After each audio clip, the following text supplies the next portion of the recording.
we move on to something more in Python. Uh, what have we learned in Python so far? We have learned how to work with list. We have learned how to work with dictionary, tuples, functions. We also know a little bit about inheritance. We also know how to create a class in Python with constructor and all the double under methods, how to print, how to display, how to do all of that. What is the REPR method? Why is it important? How do you do all that? Now Python is also a very important language. Right? Okay, so what we will do today is an important area of Python, which is we will deal with basically what is called as MRO, the multi-inheritance resolution order. Okay, so or method resolution order.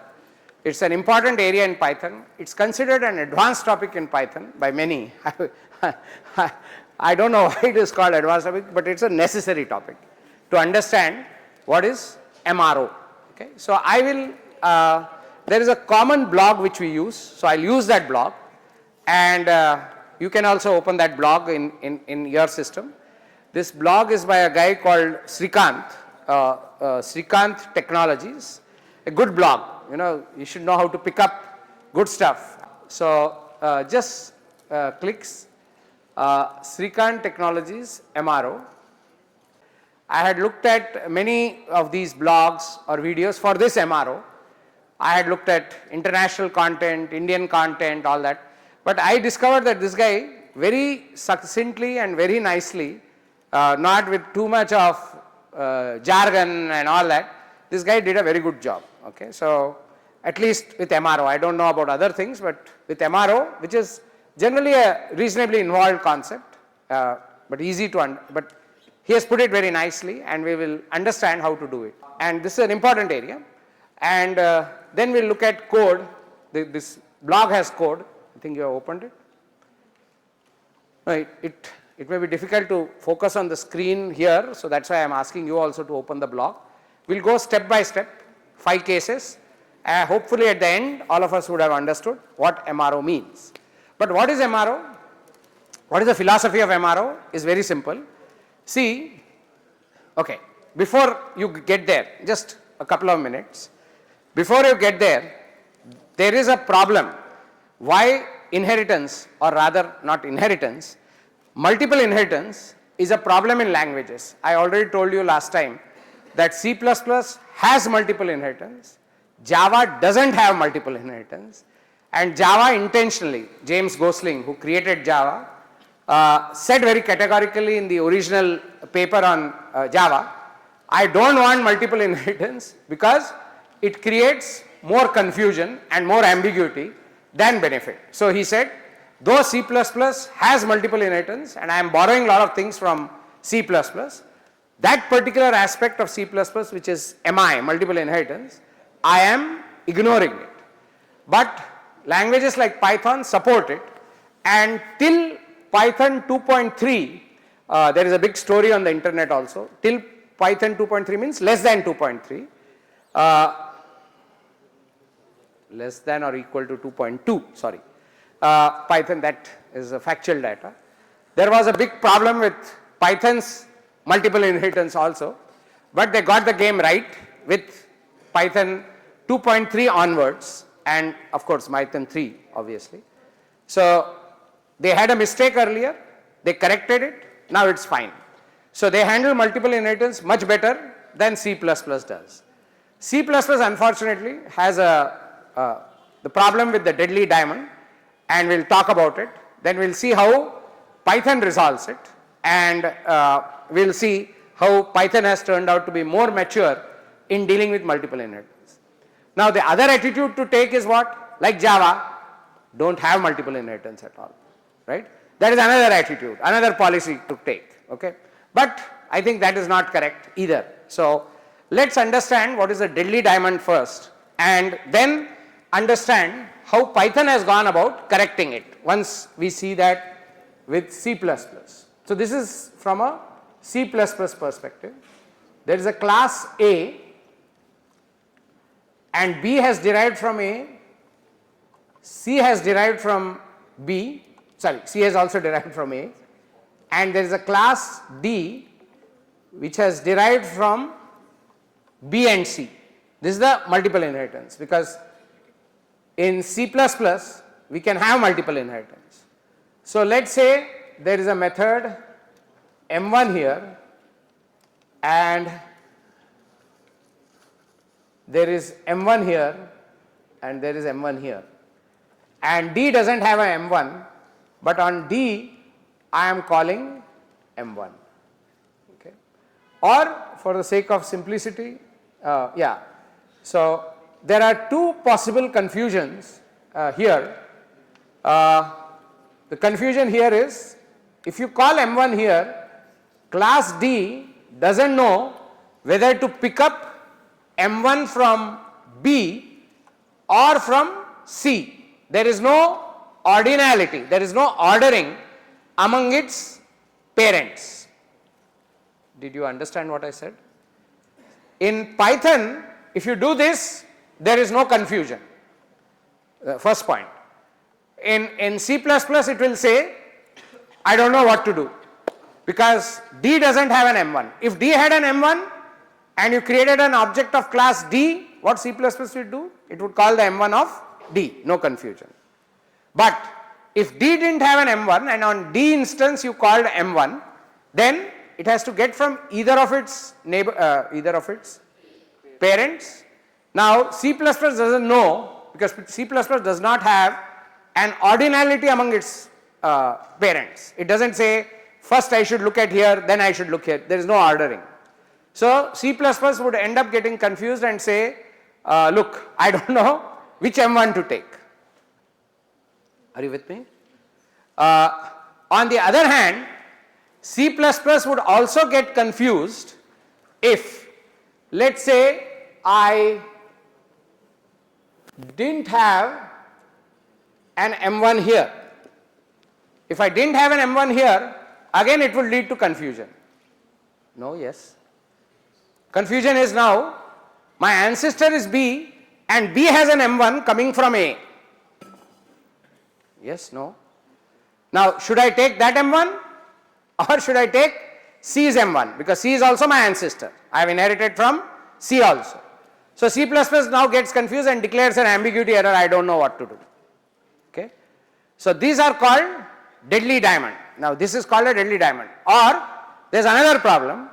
If C also doesn't have an M1, then also it gets confused. Why does it get confused? Because should it get the M1 from B, which B also gets through inheritance, or should it get it from C, which also it gets it from inheritance? It doesn't know which one to get. Okay. So again C++ has a problem. You're understanding? Yes, no? So this was an issue, so much so that lot of people in C++ also said, don't use multiple inheritance, because this situation can come. Now this situation can come like this, or you can also have a lattice forming. That is what is called lattice. D inherits from B and C, B inherits from X, C inherits from Y, X inherits from some Z, Y inherits from some L, and both of them inherit from some common guy. Are you understanding what is lattice? Yes. Okay. Let me draw a lattice. This is called a diamond. An elder brother of diamond is called a lattice. So B, C, X, Y, L, M, and let's say some O and some D. Now, if a method is coming from here, it doesn't know should it come this way or this way. Okay. So this also leads to a this way or this way. This leads to a deadly diamond. No, this is not a diamond, this is called a lattice. This is called a Time.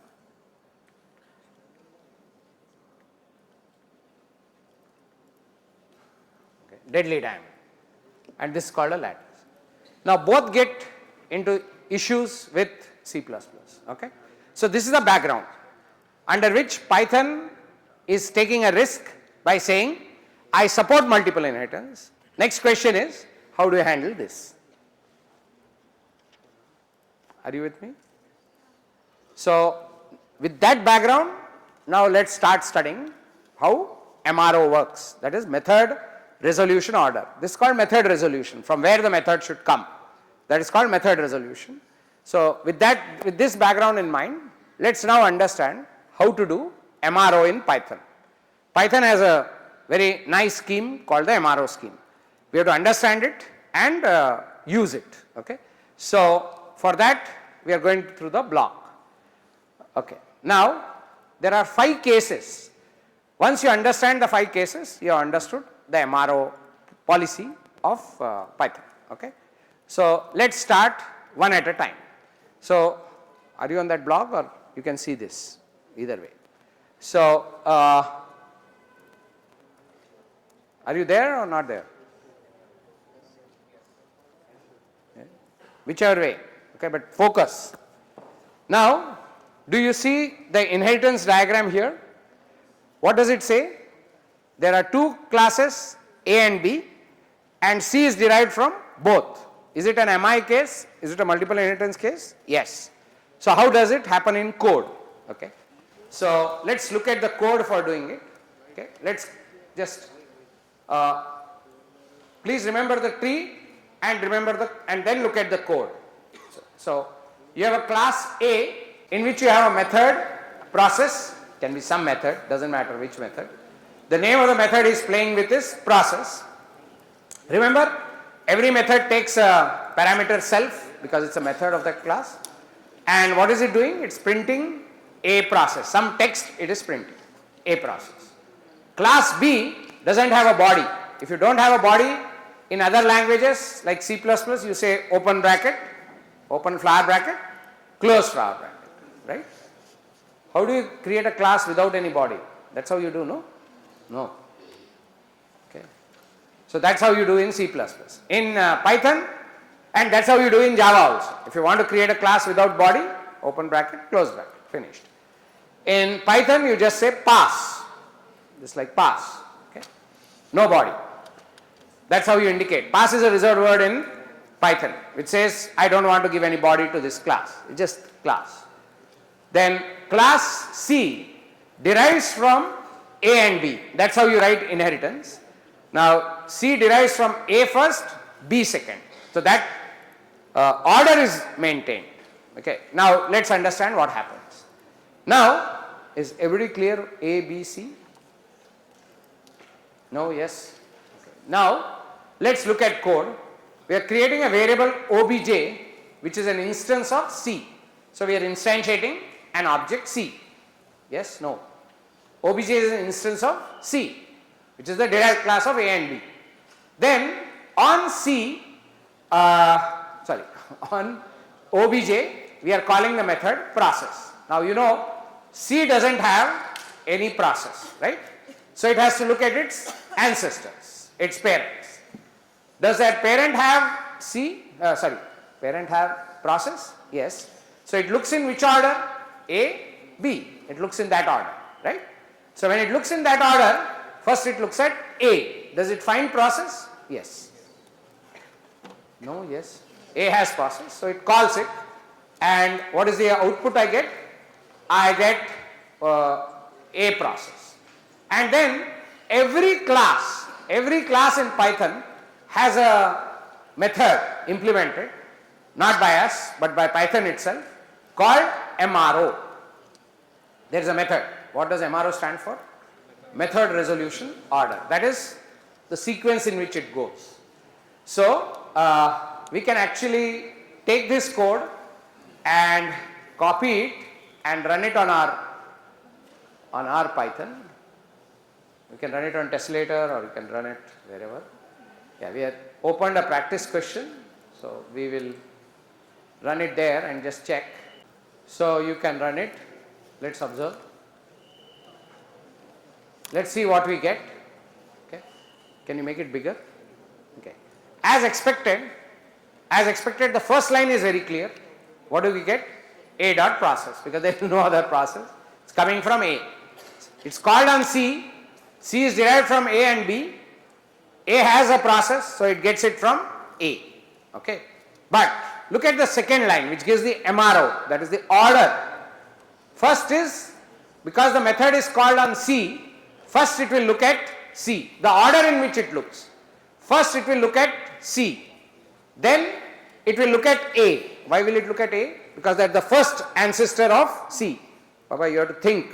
Okay. So C is first it will look at C. C doesn't have a process. Then it looks at A. Then here it stopped there because A had a process. So it called it and done. But what is the order? If it was not there in A, it would look at B. Okay. And if it was not there in B also, then it would look at the object class. Remember, that is the primordial object class.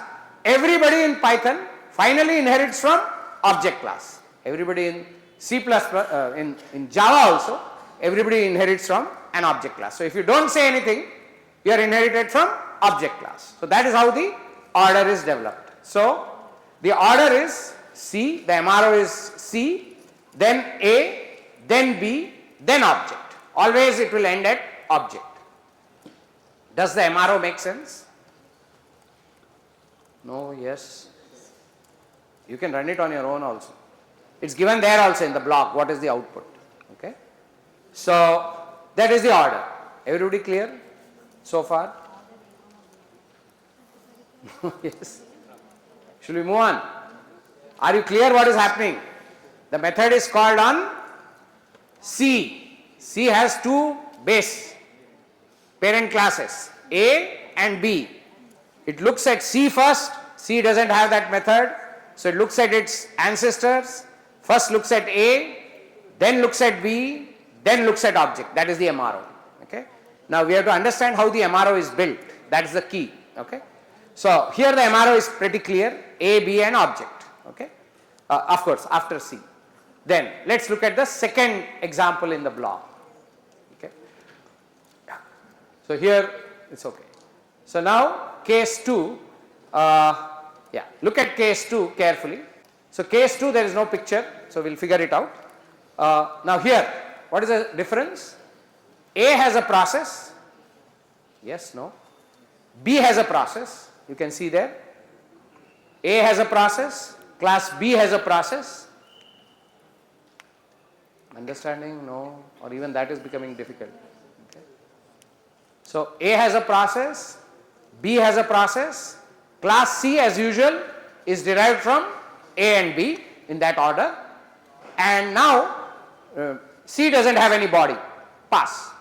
Okay. Then we are instantiating C as usual and calling process on C. Now what will happen?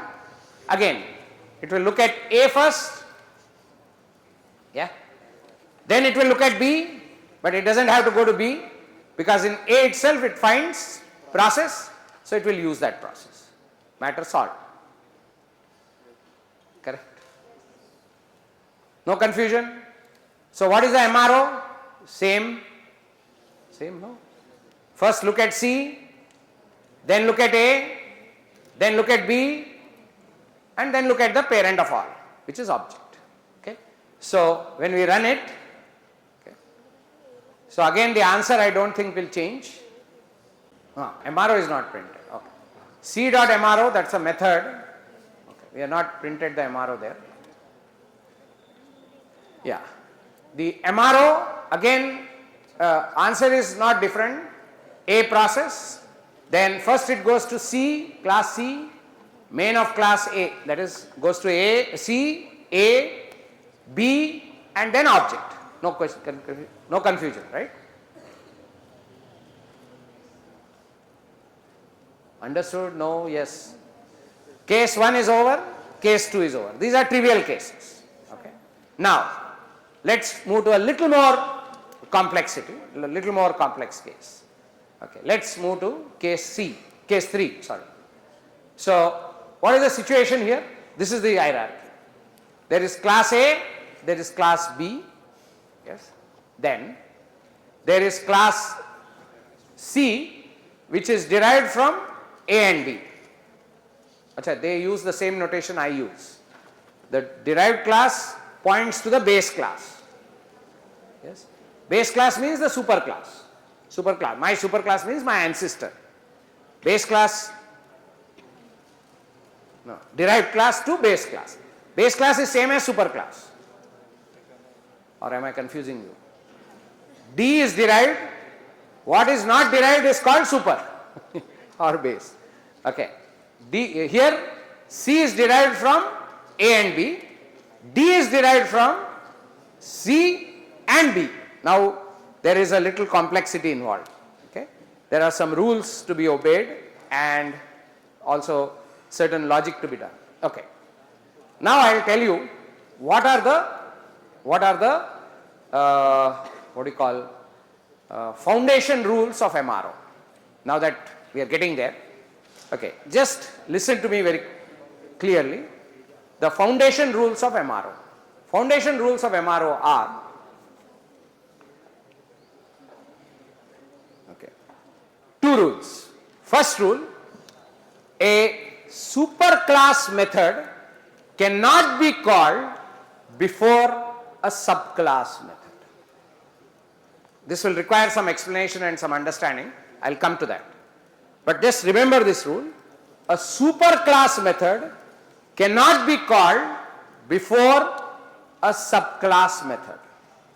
This is called the law of monotonicity. Monotonic or monotonicity. What does the law say?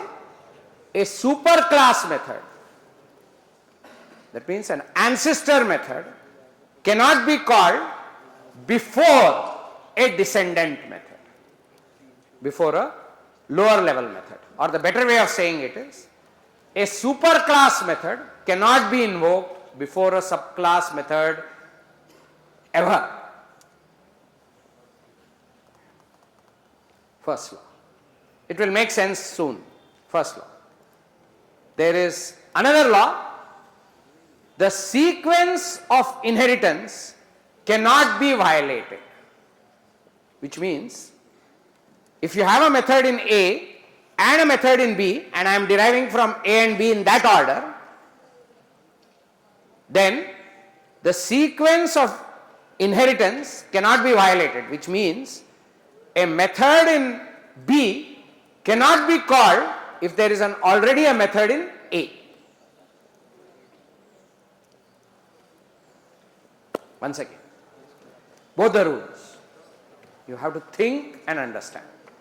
First rule, a superclass method cannot be called before a subclass method. First rule. Second rule, in an order of inheritance, a method of the second class or which comes later cannot be invoked before a method of the earlier class.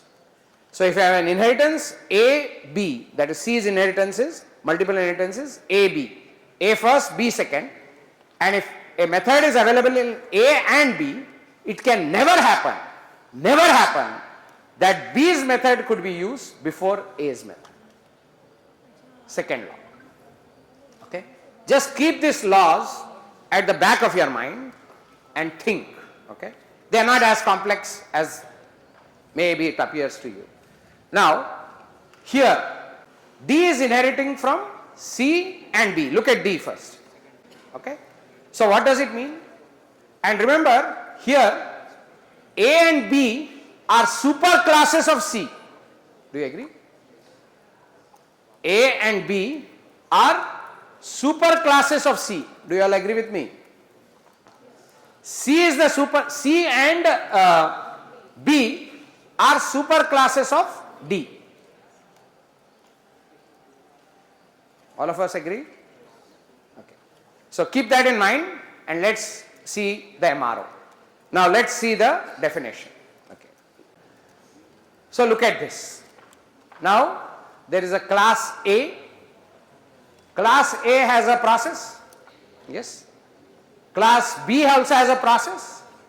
Class C, which is derived from A and B, also has a process. So there are three processes. C has one, A has one, B has one, and keep the tree in front of you, the tree which is there. C is derived from A and B, D is derived from C and B. Keep that tree in front of you, at the back of your mind, right? Look at it now carefully. So we have a process in A, process in B, process in C, and D is derived from, as we saw in the picture, from C and B in that order. First C, then B. C itself is A, then B. Order. Rules: superclass cannot be invoked before subclass. Second rule, the order of inheritance cannot be disturbed. Okay, both the rules, keep them in mind. Then, now we are creating object of type D and calling process on that. So how does it start?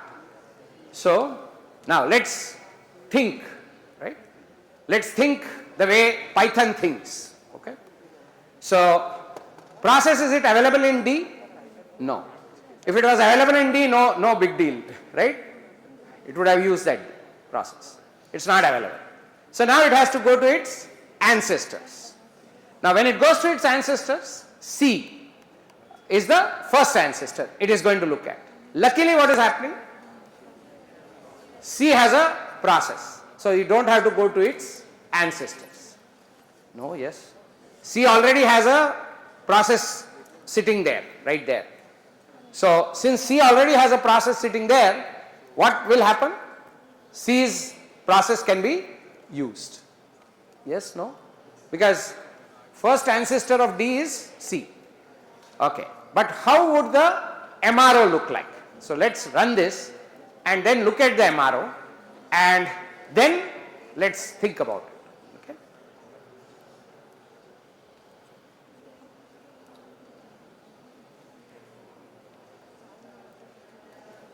Case 3.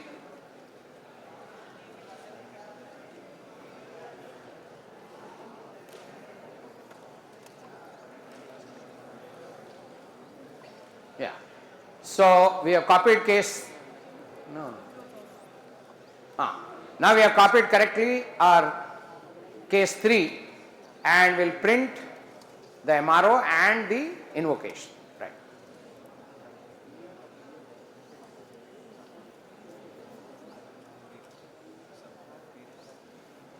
Oh, run it. Okay. Okay. Now, the first answer is very simple. C's process was used because C is the immediate ancestor of D and it is first in the order. There is no brainer there. Okay, that point is easy. Now, let's look at the MRO order in this inheritance. Let's study the MRO order. So, first is it will go to D itself because the method was invoked on D. It will look at D first. Then, once D is, who are the ancestors of D? C and B. C and B. Yes? Okay. Now, and remember, C's ancestor is A and B again. So, now, the MRO is interesting. First is D, then is C.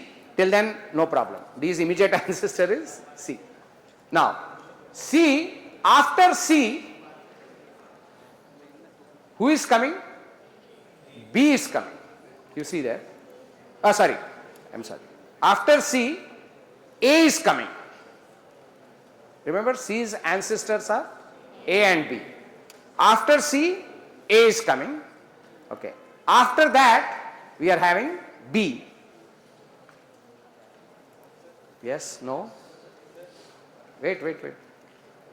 Hold on. Let me complete the order and we'll discuss.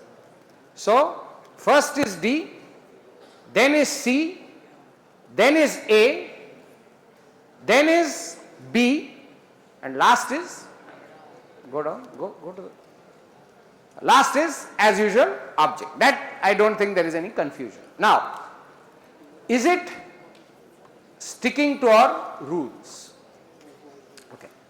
Now let's talk about with respect to C. C has two superclasses, A and B. So superclass cannot be seen before subclass. This is law. Is it getting violated?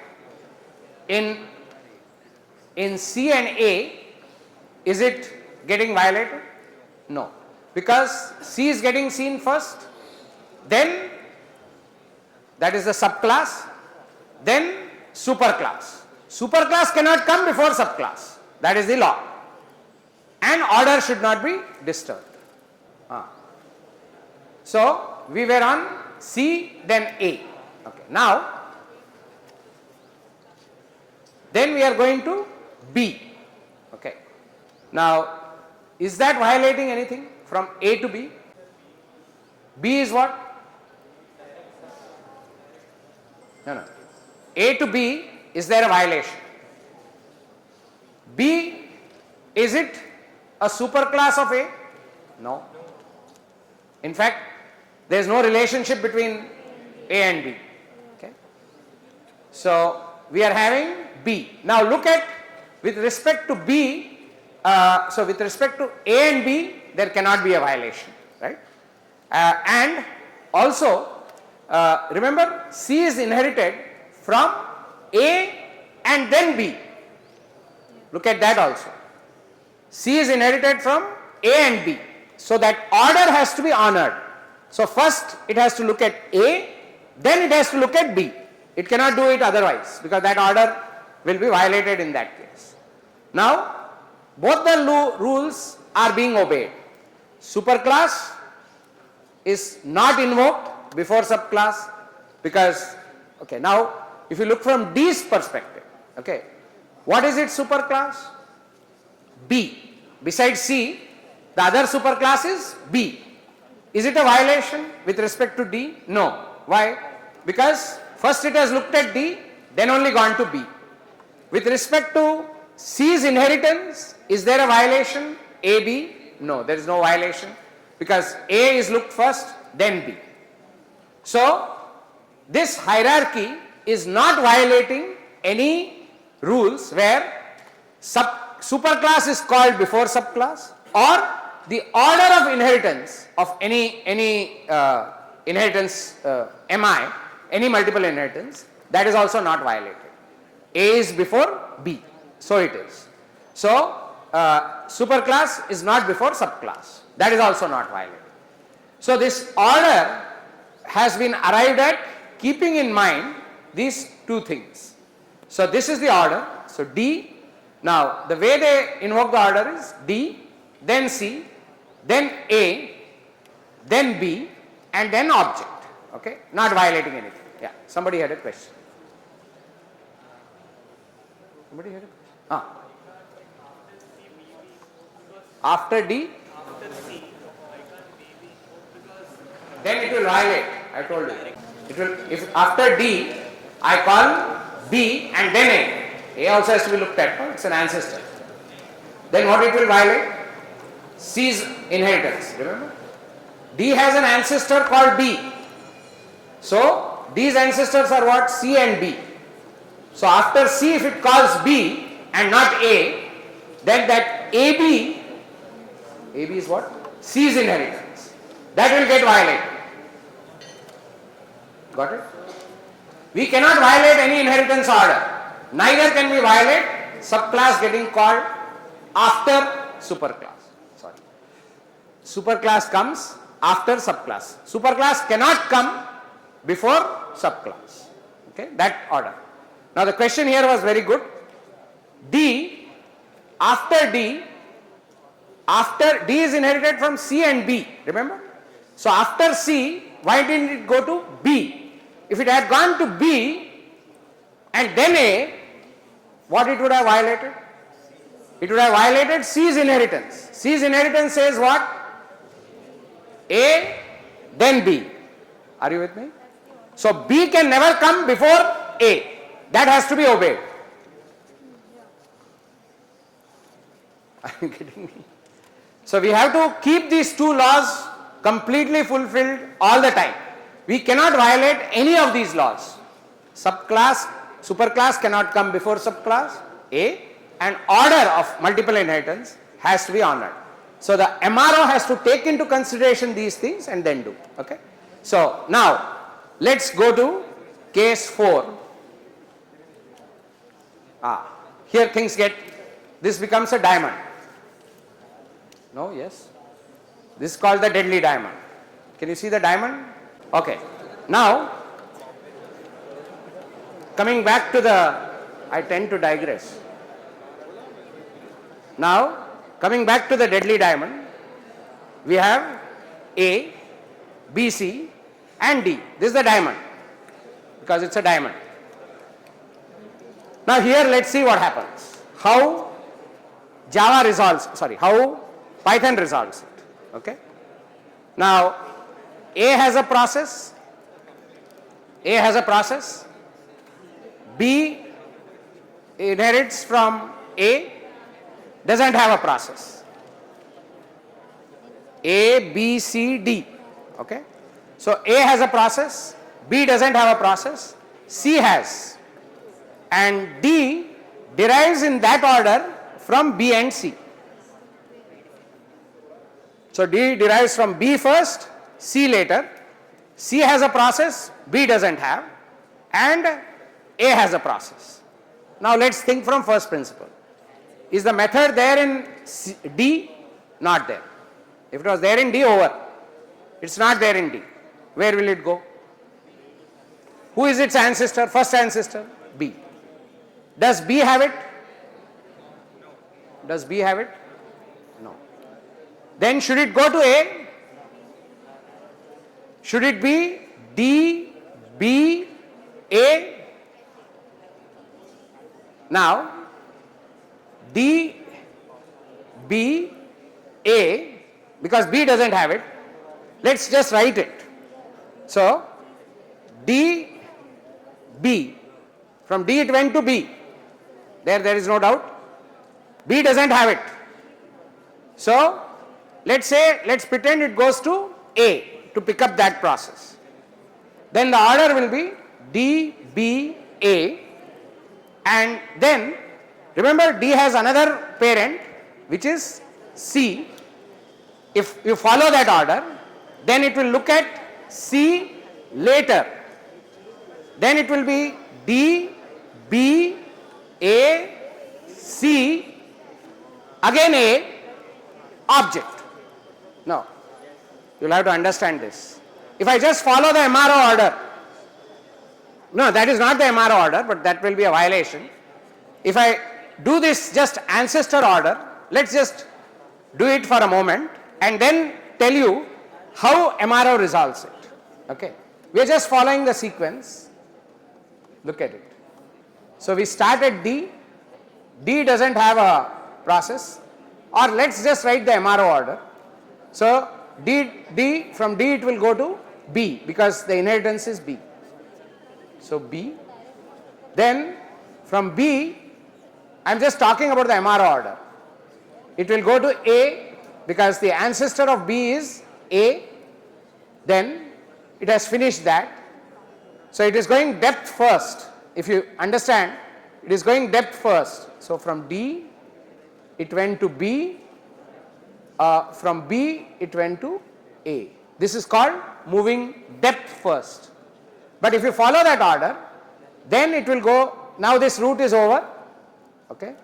I'm skipping the object. There is also object here, but let's skip that for a moment. Then it will go to C, then A, and then finally object. Now here this A is not needed because it's already visited, it won't visit, so we can. But you know where is the problem? Can anybody say where is the problem? You know what is happening? C is getting visited after A. C is getting visited after A. Do you see a problem there? C is what? Subclass. A is what? Superclass of C. You look at this. Superclass can never come before subclass. There is a law of MRO. Superclass can never come before subclass. Second rule is order should be obeyed. Now here, because this is violating, any guy violating will be cut out. Any guy who is violating will be cut out. That order will be, he will be skipped because he is violating. I cannot go to the superclass without going to the subclass. Because of this hierarchy, I can't go to A and then go to C. Not allowed. Because that will violate. So I have to go to C first. Though, if you see the hierarchy, I should have gone to A from B. But I can't go there. If you remove this this inheritance, then no problem, it can go. But because of this inheritance, it cannot go. Because C is, base class is A, superclass. So superclass cannot come before subclass. If it comes, first you write depth first order, and if you have a violation, you take it out. Okay. So now the correct order is D, B, C, A, object.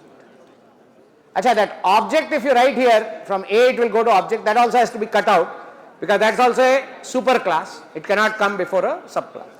So this is your MRO. Okay. This is how you should be able to show your MRO or write your MRO. Are you with me? Did all of you understand how to get to MRO? Very simple trick. Go depth first. Write the depth. You know what is depth, no? Just go ancestor, ancestor, ancestor. Write the thing. That's what we did. We started from D. D's ancestor is, first ancestor is B. We went to B. If B had it, we could have picked up. But from B, we should have gone to A, following the ancestry, depth first. Then come to C. Write it like that. Then check for violation. There is a violation. Superclass is coming before subclass. Cut out that violation. Strike that violation. The first violation. So I struck off DB. I initially wrote DBA. Then I wrote C. So I struck down that violation. I removed A from that root. Then retained C. From C again I go to A. That is not a violation. Because order is not getting disturbed anywhere. Right? Because B is coming before A. That was a guarantee. B has to come. Subclass has to come before superclass. No violation. And then object.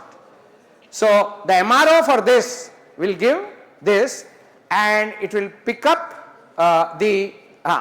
because the MRO is this, where will the process come from? Look at it. The order is D. D doesn't have process. What is the second order? B. B, does it have process? No. So by mistake you will write A process. No. That will violate. It has to be C process. Okay. So does everybody understand why here the MRO is like this and it will show C process, not A process. Though A is ancestor of B, because it is violating the MRO, the rule of the MRO that superclass cannot come before subclass, and because of that CA inheritance, that is getting disturbed. So C has to come first, then A. Okay. So let's write this code and check. So let's run it also. We have substituted it correctly. Let's run it. Okay. So first of all, you see the answer. Answer is not coming from A, it is coming from C. Did you understand why it came from C? It is not DBAC, it is DBCA. Superclass has to come after subclass.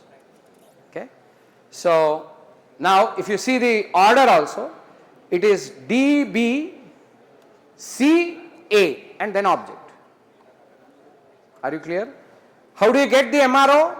Go depth first, write it down. Whenever there is a violation of supers and all, cut out the violator, retain the tree, retain the other string. Okay? Just keep writing that. You will get it right. Okay? Now, let's go to the final case, which is case 5. Okay. Let's look at case 5. It's also a deadly diamond of a different kind. It's also a diamond kind of thing. Now, C is derived from A and B. Yeah, C is derived from A and B. B is derived from A. Okay. Let's see where this leads us. Okay. So, AB has process, A has process, B is derived from A, C is derived from A and B both in that order. Okay. Now, the process is invoked on C, instance of C. So, how does it go? Let's follow our route, our model. Okay. Now, you will have an interesting thing here. So, you start with C. This is how Python will think. Start with C, first look at C. Then C doesn't have it or whatever. Let's fix the MRO. So, A. So, go to A. Because C's ancestor is A, we go at A. Now go to B. Try to go to B. But here itself you have a violation. Can you see a violation? No, yes. Are you seeing a violation here? The violation is because of this. What has happened is I can't do this because B's ancestor is A. Superclass cannot come before subclass. Cardinal rule. Superclass cannot come before subclass. Now, can it be, this is one order, can it be C, B and then A? Because you have to cut out this. From B you can go to A. If you cut out this, then C, B, A. Can this be valid? No. Why this can't be valid? Because it violates this inheritance. Did you understand? Both rules cannot be violated. Superclass cannot come before subclass and the order of inheritance can never be violated. Now you see what happened. From C we went to A. Why did we go to A? Because that's its ancestor class. A. Then from A over, then we went to B. And from B we went to A. Now the CAB is a problem. Remember by the first rule, that is the superclass cannot come before subclass. B's superclass is A. A cannot come before B. Superclass cannot come before subclass. So CAB is violated. Then we tried CBA because from B also you can get A because B's ancestor is A. Now that violates another thing which is C's inheritance. C's inheritance has to be A then B. BA can never happen. It has to be always AB. Now you can't have AB because of something else, because B is ancestor of, A is ancestor of B. So you can't have CAB. You can't have CBA because the inheritance of C says A should come first, B should come second. This is an anomaly. Python at this moment says, I cannot resolve it. You have a wrong MRO. I can't create an MRO. I can't have a valid MRO. A method resolution order, I can't create. So because I can't create, I am giving up. Okay. So if I give this to Python and try to run it, you will get an error saying I don't know or something like that. OBJ. C.micro. So we are looking at MRO of C. Yeah. So this is the error.